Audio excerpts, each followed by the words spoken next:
This marriage love story is presented by marriageromance.com. The title is Minute Matrimony Part 1 of 2. The author is Pure Passion. Dear God, what have I done? Sherry lifted her face to the shower's pulsating beats, allowing the heavy rivulets to pound away at her temples, where a headache was beginning to form. 2 hours from the wedding ceremony and already she had doubts. To be fair, she didn't go into the process completely carefree, as she was certain neither did her groom. She had gone into the day with few expectations, her future sitting squarely in the hands of the professionals. As the water beat away her frustrations, she closed her eyes, falling back to the moment of decision.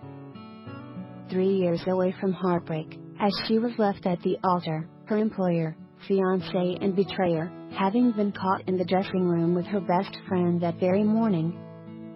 It was she who had stood before the wedding party, fighting for composure, as she faced the sea of curious faces, as she wrung her hands before them, sparkling in the floral-length bridal gown, hair spun into a magical twist, adorned with white lilies, diamonds flashing at her throat, dripping from her ears. It had seemed like someone else revealing his affair to family and friends, hating their sympathetic glances, the tears on her behalf. She had not only lost her future husband, but her friend of 22 years, a double whammy on such a tragic day. After that, it was meet-ups at the bars, occasional dates from a guy in church, a drink here and there with a coworker, nothing serious. And the years were ticking by. Now at 37, she knew that time was not on her side. She wanted a husband, a family,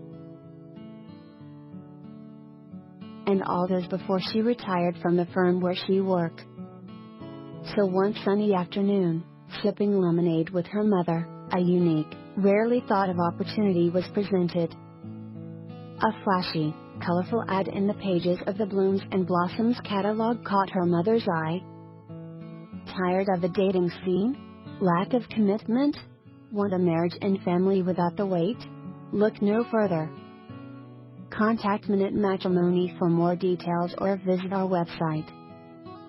Licensed professionals on hand to answer your questions.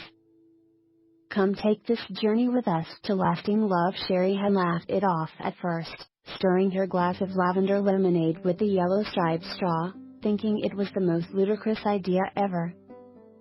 Who in their right mind would ever think such a thing would even work? But now here she was married to a Minute Matrimony husband.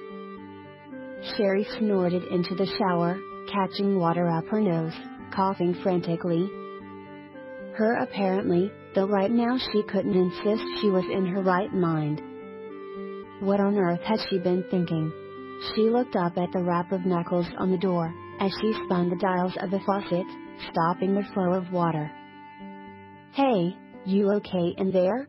She reached for a fluffy towel, knotting it quickly around her waist, reaching for a smaller version to wrap around her dripping wet hair, turban style. Yeah? Thanks for checking. Got water up my nose. She forced what she hoped was a convincing laugh, to alleviate his concern. He really did seem to be a sweet guy, attentive at their dinner, thoughtful when they fed each other cubes of cake, careful not to muss her beautiful dress and carefully styled hair. A gentleman, guiding her between the tables as they greeted their wedding guests, dropping a soft kiss to her rapidly reddening cheeks as their guests expectantly tapped their fruited goblets, chanting kiss kiss kiss. She wasn't sure what was more red, her face or his cummerbund and bow tie. She flashed him a grateful smile as he leaned in to brush her cheek, whispering in parting, "It's okay, we'll take it slow." But how slow was slow? She wondered. She had no intentions of consummating her marriage anytime soon. She wanted to be in love when that happened, not give of herself to a complete stranger. Toweling off, she pulled on her white wedding sweatpants and matching tee, sliding her arms into the white silk robe, knotting the belt firmly at her waist. Just in case he tried anything, she told herself. If he expected her to waltz on out there in a sexy negligee, giving him a wifely striptease, he had another thought coming. She gave her reflection a last, parting glance, shaking her head at the wide, frightened eyes staring back at her, before releasing a long breath, turning the knob. Caleb, her new husband, was standing by the huge king-size bed, covered liberally in red rose petals, attention on the black studded cufflinks at his wrist, the tails of his white text shirt undone, hanging loose from the neatly pressed, black slacks, his back to her. As she entered the room in a rush of fragrant steam, he turned to face her, a smile breaking across his face. Sherry caught her bottom lip between her teeth, worrying the tender flesh, as she crossed the plush carpeting, bare feet sinking into the softness. "Shower's free if you want it," she offered, gratefully accepting the slim stem of the champagne glass he held out to her, tossing it back in a single gulp. Caleb reached out to stay her hand. "Whoa girl, easy now. There's plenty where that came from." Sherry held very still as his fingers brushed her cheek, tucking a damp tendril of hair behind her ear. "Make yourself comfortable, remote's on the side table and there's snacks in the fridge. I think I will go catch a quick shower." "Okay," she whispered, as he gathered up his clothes and closed himself inside the bathroom. As the shower sprang to life, she released the breath she'd been holding. She walked to the adjoining patio doors, staring out into the dark night. She was still there, hugging herself tightly, when Caleb returned. She seemed not to hear him, lost in deep thought, looking small and vulnerable, wrapped in the shiny robe that caught the light of the moon. He didn't mean to frighten her, as he laid a hand against her back, making her aware of his presence, but the startled jump she made caused him to wince in disappointment. This was his wife, for Pete's sake. Granted, they hadn't known each other 24 hours prior, but was he really that intimidating, that his new bride would shrink from him in fear, eyes rounded in retreat, reminding him of a deer in the headlights of his truck? He decided to back off and give her space, picking up the room service menu, pretending to peruse it thoughtfully, watching from the corner of his eye as she edged her way to the floral stuffed sofa, perching on the edge, as if ready for flight at his slightest movement. "These steaks look amazing. I didn't realize how hungry I was, but I guess wedding cake only goes so far, huh?" he rambled, looking up to catch her eye, hoping to put her at ease. Sherry fought back the tears threatening to spill. She felt as if she was suspended from her body. That was some other woman warily eyeing the attractive man across the room, dressed freshly in a sky blue t-shirt that matched his eyes, and cool gray sweats. Some other woman's heart that was racing a mile a minute, not for the prospect of a passionate union with her husband, but panic that she had made a terrible, very bad decision. I can't do this," Sherry whispered. Caleb jerked his head in her direction. "I'm sorry," she continued, wringing her hands in the folds of her robe. "I thought I could, but I can't." She looked up then, finding his eyes on her. She hated the look of defeat, frustration on his face, but she needed him to understand. "Seems you should have come to that realization before I put the ring on your finger, don't you think?" he countered back, anger edging out his tone. "If you didn't want to do this, you could have said no." "But I was there too and heard you speak your vows." "I know," Sherry murmured, so low he wasn't quite certain she'd spoken. "I'm in this for the long haul," he stated firmly, "whether you choose to continue or not. I don't know about you, but I don't want a divorce certificate attached to my name. I want to make this work." Sherry couldn't stop the tears from spilling down her cheeks any longer, dripping to her clenched fingers. Everything he said made sense. She too despised the thought of giving up this easily, if only her heart would sit up and take notice. Her shoulders shook with silent sobs, when suddenly the sofa cushion dipped beneath his heavy weight, his thigh brushing hers as he leaned in, knees touching, tipping up her face to meet his. She wanted to sink into the floor in shame at the look of devotion she found there. "Sherlyn Rose Davis," he said, placing special emphasis on her new last name with a boyish grin, "I promise to give you the time that you need to get used to the idea of marriage. I promise we won't do anything you don't want to, and I promise to do everything I can to make you feel comfortable as we get to know each other." Sherry flushed hotly, ducking her head at the sincerity in his words, but he touched her chin again, the pads of his thumbs wiping away her tears. "But my beautiful bride," he continued, "while I will not insist we are physically intimate right now, I also will not be sleeping in a separate room, or bed for that matter," he added with finality, leaving no room for argument. Sherry's eyes flew to his, her brow furrowed. Caleb gave her hand a gentle pat, before standing. "With that piece of business out of the way, shall we order some dinner? I'm famished," he declared, rubbing his flat stomach, the tea riding up a bit, revealing a peak of suntanned skin. Sherry swallowed, looking away. No, too soon.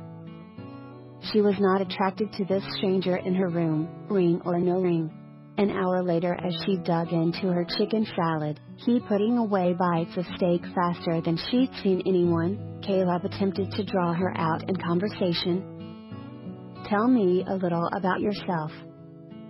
What brought you to this decision, to participate in this out-of-the-norm arrangement?" Sherry's fork was poised, headed for her mouth. Caught off guard by his question, she laid it back down on the plate. Blowing out a breath, she studied the man across the small table. "To be honest, when I was first presented with the possibility by my mom, I balked at the very idea." "I mean, who really is successful at arranged marriages?" Caleb nodded, silent, urging her to go on. "But then I realized, I'm nearly 40. Time isn't on my side for kids and a husband. Mom encouraged me to do some research, and I found that only 6% of arranged marriages end in divorce. That's huge. In my church alone, we have 5 divorced couples, which is just so heartbreaking, and those with kids suffer all the more." Caleb slid his knife cleanly through a piece of steak, popping the tender morsel into his mouth, chewing thoughtfully. "So you do want children?" Sherry knew what he was getting at, feeling her cheeks grow warm. "Someday, yes." "And before you point at the obvious," she said with a grin, "I realize consummation will have to come at some point, just not now. I want to be in love with the man I give myself to." Caleb's eyes held hers across the table, as he tipped up his wine glass, eyeing her over the rim of the goblet. "Consummation sounds so undesirable." "No wonder you want nothing to do with it," he observed. "What did he do to you?" Sherry feigned ignorance. "He who? Why does there have to be a he? Is there a he?" Sherry had to admire his determined way of getting to the heart of the issue. He backed down for no one. She toyed with the napkin in her lap. "There is," she admitted quietly. Caleb straightened in his chair, a frown marring his handsome face.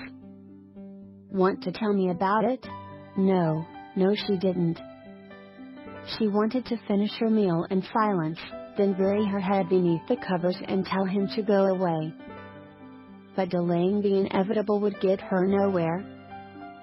She knew that much about him at this point in the game. She nearly chuckled to herself at the irony. This clearly felt like a cat and mouse game, not a marriage. Not the marriage she had built up in her minutes since she was a little girl.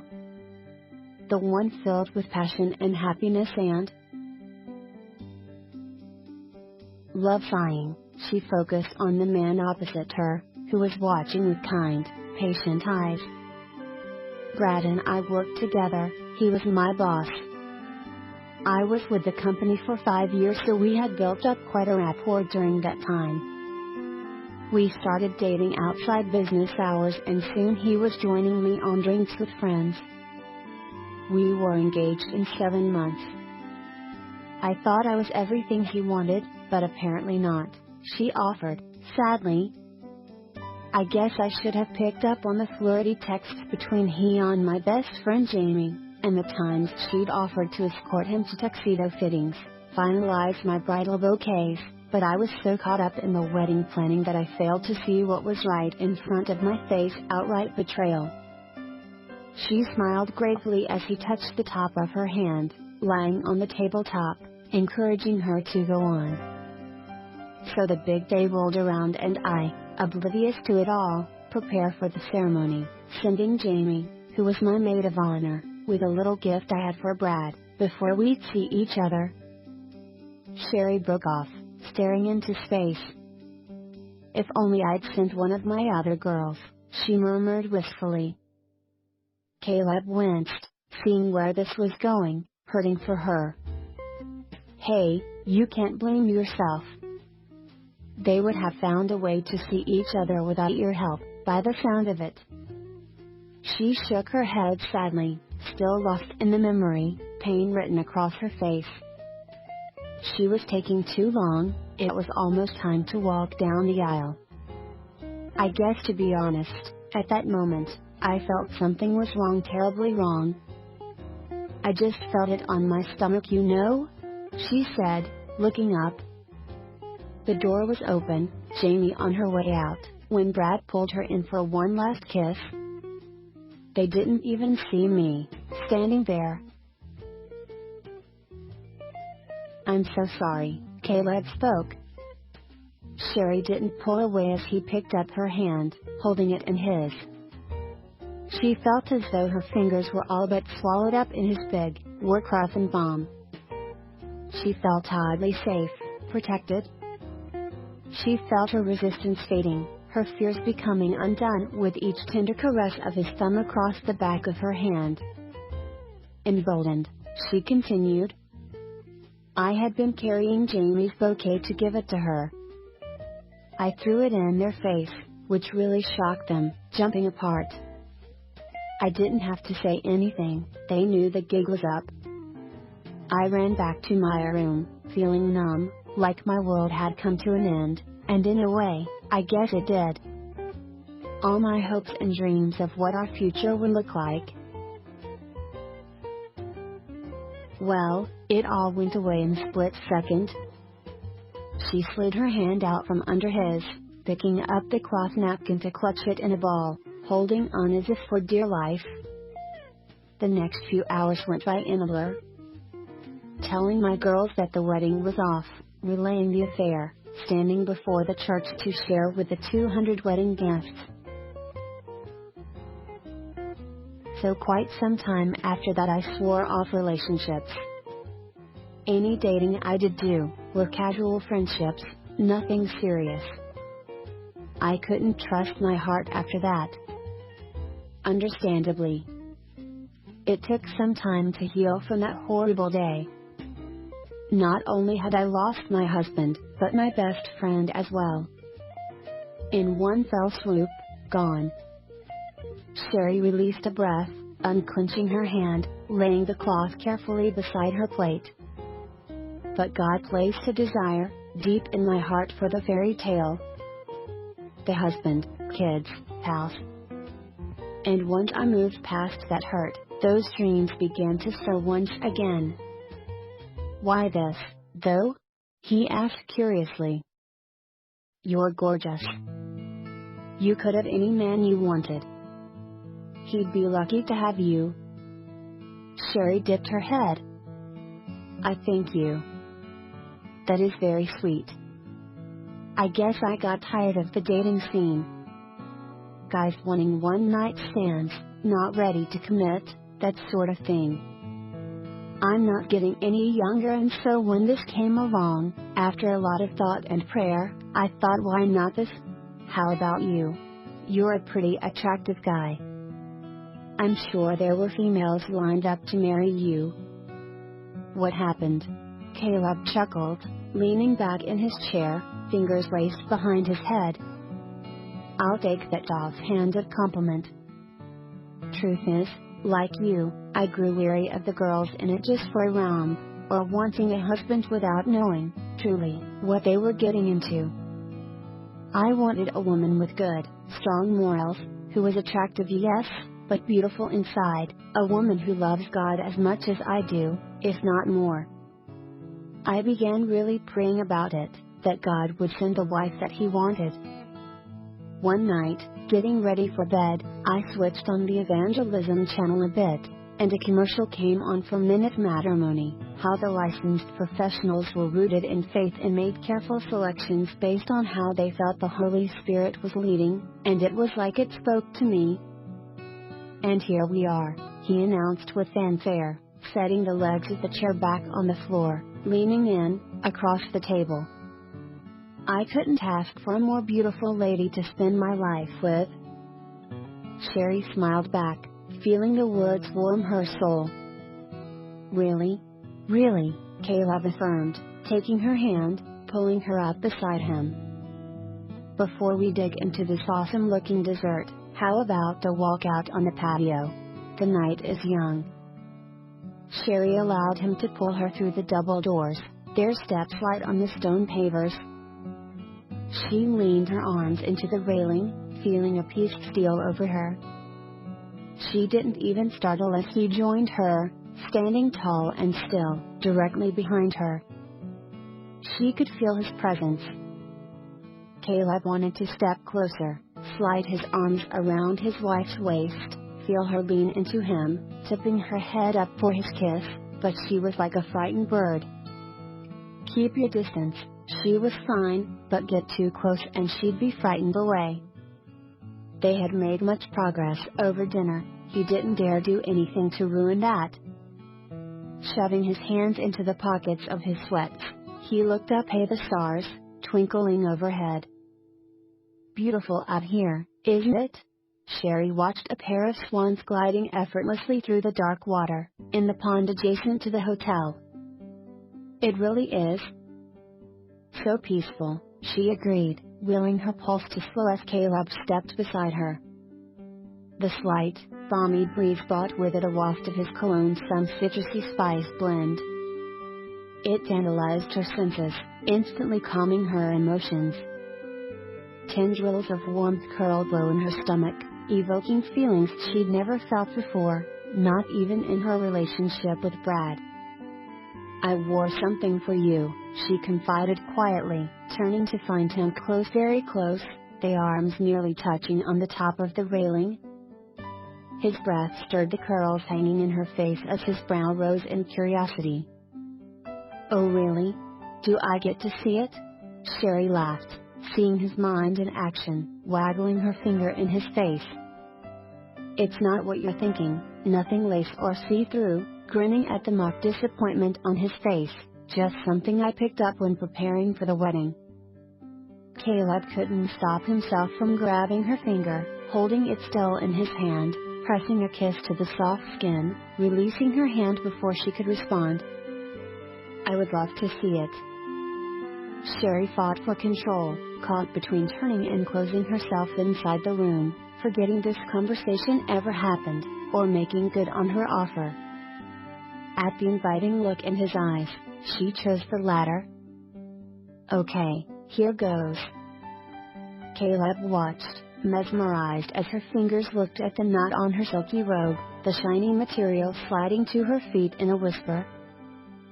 She presented her back to him, revealing in the moonlight, the embroidered words, "Here comes the bride, Mrs."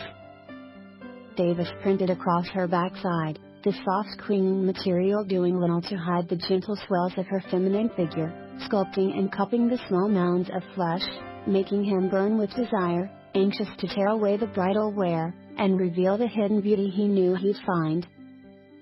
Like it? She asked over her shoulder, realizing, suddenly, that she cared very much for his approval. Caleb swallowed hard, one big step bringing him to her side, stepping close so that their bodies touched. Ignoring his better sense, he laid his hands on her shoulders, turning her around. Her eyes met his questioningly. Throwing caution to the wind, Caleb fitted her body against his, her eyes widening in surprise, her mouth forming a circle, a soft toe leaving her lips, soft flesh yielding to hard, masculine arousal. "I do, very much," he whispered against her hair, wanting to bury his face in the fragrant waves, for now, enjoying the slide of satin perfume against his chin. "I can't give you what you want," Sherry admitted honestly. "I'm just not there yet." "I know," he murmured against her hair. "I just want to hold you." "Your hair smells amazing." "What kind of shampoo do you use?" Thrown off guard by the turn of topic, Sherry mentally ran her eyes over the caddy in her shower. "Raspberry tea leaves, I think. I'm not sure." He ran his hands over the damp tresses, curling one of the tendrils around his finger, smoothing the soft texture between the pad of his fingers. "Smells really good." He looked up, their faces mere inches apart, blue eyes colliding with brown. It was uncanny, the way he seemed to see into her very soul. "I really want to kiss you," he said quietly, unrestrained passion lurking in the dark blue depths. I don't think Caleb laid a finger over her lips. Don't think. Just feel. Sherry felt her eyes drift shut of their own volition, swaying in his arms. As his mouth feathered over hers, she felt the sweet surrender to his touch. Very gently he cupped the back of her head, angling her mouth to his, the rasp of his tongue against her bottom lip, coaxing her to open for him. As her lips parted slightly, he slipped inside, all heat and moisture and male virility. She couldn't help but respond to the caress of his tongue against hers, the way he snipped at her mouth as if she were the most precious of wines, sampling a rare delicacy. He pressed his hand to the small of her back, urging them closer, allowing her to feel the response she had stirred within him. Up to this point, she had laid her hands against his chest, at the ready should she feel the need for escape. With a soft whimper, she untangled her arms, stealing them around his neck, reaching up on tiptoe to return his kisses more eagerly. Caleb wrapped his arms around her waist, holding her close, delighting in his wife's unexpected response to his touch, yet careful not to push the envelope.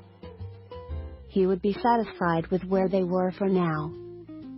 It was he, moments later, who tugged away, making space between them, feeling like a heel at the confusion in her eyes. "Darling, if we keep going the way we are, I can't make good on my promise to be a gentleman. I want you, very much, but only when you give of yourself willingly." Sherry nodded, feeling pulled in two directions, pressing trembling fingers to her kiss-softened lips. She could still feel his slight pressure there. She cast a look at the white glowing moon overhead, making a move to leave the patio. "It's getting late. We should probably go in." Caleb constrained a growl of frustration, retrieving her robe lying on the stone, laying a hand against the small of her back. "After you,"